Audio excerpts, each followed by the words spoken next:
தம் மக்கள் அறிவுடைமை மாநிலத்து மண்ணுயிர்க்கெல்லாம் இனிது. தம் மக்களின் அறிவுடைமை தனக்கு இன்பம் பயப்பதை விட உலகத்து உயிர்களுக்கெல்லாம் இன்பம் பயப்பதாகும் என்று திருக்குறளில் கூறப்பட்டுள்ளது. தந்தையொருவர் இந்த உலகத்து மக்களுக்கு தொண்டு செய்து சிறந்த பெயரை எடுப்பதை விடவும் அவனுடைய மகன் மக்கள் அனைவரும் போற்றும்படி உயர்ந்து நின்றால் முதலில் மகிழ்வது அவனுடைய தந்தையாகத்தான் இருப்பார். தன் மகன் நேர்மை மிக்கவனாக திகழ வேண்டும், நீதி வழி நடப்பவனாக திகழ வேண்டும் என்பதையே தந்தை விரும்புவார். விருந்தோம்பல் மனைவி மக்கள் முதலானோரை பாதுகாத்து போற்றுவதுடன் தம்மிடம் வரும் விருந்தினரையும் சிறந்த முறையில் உபசரித்து மகிழ்வது இல்லறத்தானின் தனிப்பெரும் கடமையாகும். தாமுண்ணும் உணவு சாவா மருந்து என போற்றப்படுகின்ற அமுதமே ஆனாலும்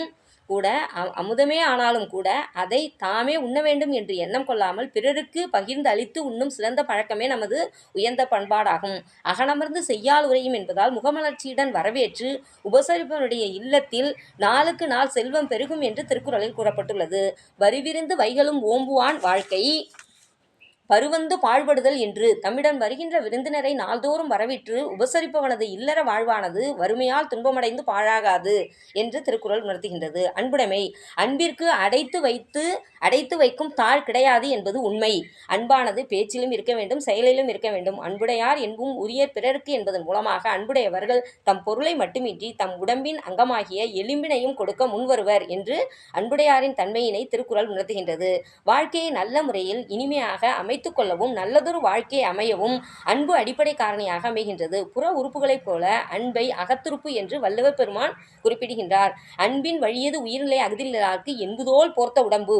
அன்பு மட்டும் இல்லையேல் இந்த உடம்பு வெறும் எலும்பு கூடுதான் என்பதில் சந்தேகமே இல்லை. இதை ஒவ்வொருவரும் உணர்ந்து அன்பை வளர்த்து நாளும் சிறக்க வேண்டும். இனியவை கூறல் இனிய சொற்களை பேசுவதற்கு நல்ல பண்புடையவர்களாலும் உயர்ந்த அன்பு நெஞ்சம் உடையவர்களாலும் மட்டுமே முடியும். இனிய சொற்கள் என்று கூறப்படுபவை உள்ளத்தில் படிறு இலவாம் செம்பொருள் கண்டார் வாய்ச்சொல் என்று திருவள்ளுவர் கூறுகிறார். அகத்தில் அன்பு நிலவினால்தான் முகத்தில் மகிழ்ச்சியும் பூரிப்பும் தோன்றும்.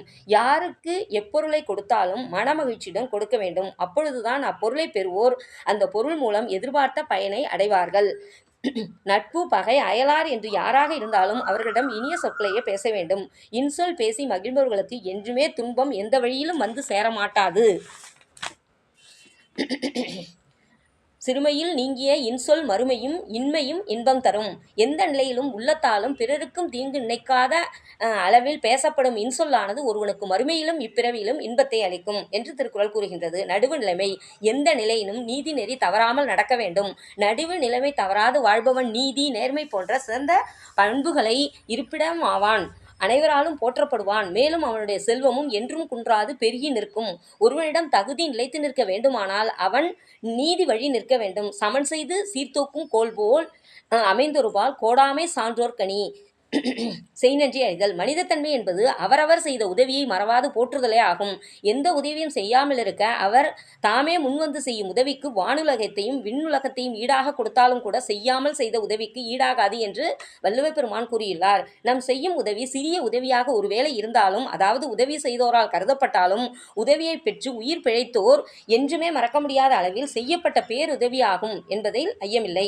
திணைத்துணை நன்றி செய்யினும் பனைத்துணையா கொள்வர் பயன் தெரிவார். ஒருவன் செய்யும் உதவி சிறிய திணை அளவு உதவியாக இருந்தாலும் பெற்றோர் உதவியின் பயனை தெரிந்து வாழ்வோர் அந்த உதவியை பனை அளவாக எண்ணி மகிழ்வார்கள். உதவியின் அளவை விடவும் ஏற்றிக்கொள்பவனுடைய மனநிலை மிகவும் முக்கியமானதாகும். என்னென்றி கொன்றார்க்கும் உய்வுண்டாம் உய்வில்லை செய்நன்றி கொன்ற மகற்கு. பாவச் செயல்கள் பலவற்றிற்கும் கழுவாய் உண்டு, ஆனால் நன்றி மறந்தவனுக்கு உய்வே இல்லை. நன்றி மறவாமல் வாழ்வோர்தான் இவ்வுலகில் இனிது வாழ்வார்கள். நன்றி மறந்து திரிவோர் பல துன்பங்களுக்கு ஆளாவார்கள் என்பதுடன் அவர்களுக்கு உய்வே இல்லை. இல்லறம் துறவரன் அரசன் நாடு விஞ்ஞானி கூடா ஒழுக்கம் தூது சிற்றினஞ்சேராமை சொல்வன்மை ஒழுக்கமுடைமை என மனித வாழ்க்கைக்கு தேவையான அனைத்து அறங்களையும் பற்றி திருக்குறளில் தெளிவாக எடுத்துரைக்கப்பட்டுள்ளது. வேறு எந்த நாட்டு இலக்கியங்களிலும் தனிமனித ஆளுமைகளை பற்றியும் தனிமனித ஒழுக்கம் பற்றியும் செய்திகள் இடம்பெறவில்லை. திருக்குறள் மூலமாக மாணவர்கள் மட்டுமின்றி பெரியோர்களும் அறிய வேண்டிய கருத்துக்கள் ஆயிரம் உண்டு. திருக்குறளில் உள்ள அரிய நல்ல கருத்துக்களை கற்றுணர்ந்து தெளிவு பெறுவதுடன் நல்ல பயனையும் பெற்று அனைவரும் வாழ்வாங்கு வாழ வேண்டும். வாழ்வியல் நூலான திருக்குறள் புதிய தலைமுறையினருக்கும் வழிகாட்டும் புரட்சி நூல் ஆகும். வேண்டாத குணங்களை விளக்கதான் நல்ல குணங்கள் உருவாகின்றது. கல்லிலிருந்து வேண்டாத பகுதிகளை நீக்கிவிட்டு சிலையை செதுக்கி எடுப்பது போல உள் மனதை உயரிய மனமாக உருவாக்க வேண்டும்.